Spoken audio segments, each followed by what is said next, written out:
బాలకృష్ణ బాబీ కాంబినేషన్లో వచ్చిన సినిమా డాకు మహారాజ్. ఈ సినిమా బాక్స్ ఆఫీస్ వద్ద థియేటర్స్లో రిలీజ్ అయి కలెక్షన్ల జోరు మాత్రం తగ్గడం లేదు. ఎక్కడ చూసినా పండగ వాతావరణం, హౌస్ఫుల్ బోర్డ్స్ అవుతున్నాయి. నందమూరి ఫ్యాన్స్ అయితే పండగ చేసుకుంటున్నారు. ఈ సినిమా 5వ రోజు కలెక్షన్ల విషయానికి వస్తే డాకు మహారాజ్ 5వ రోజు జోరు కాస్త తగ్గినట్లు తెలుస్తుంది. సాక్ నిల్క్ అంచనా ప్రకారం డాకు మహారాజ్ 5వ రోజు ఇండియన్ బాక్స్ ఆఫీస్ వద్ద 5.75 కోట్లు వసూలు చేసింది. ఈ 5 రోజుల్లో ఇండియన్ బాక్స్ ఆఫీస్ వద్ద డాకు మహారాజ్ మొత్తం 65.90 కోట్లు వసూలు చేసినట్లు తెలుస్తుంది. మరోవైపు ప్రపంచవ్యాప్తంగా డాకు మహారాజు వసూల పరంగా దుమ్ము రేపేస్తుంది. కేవలం 4 రోజుల్లో 100 కోట్ల క్లబ్లోకి చేరినట్లు మేకర్స్ అధికారికంగా ప్రకటించారు.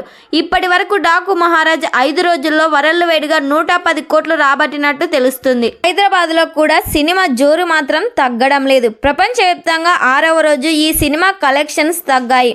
అయినా లాభాల్లోకి వెళ్ళిపోయినట్లే. తమిళంలో డాకు మహారాజ్ రిలీజ్ చేస్తున్నారు. ఖచ్చితంగా 200 కోట్ల క్లబ్లో చేరిపోతుంది.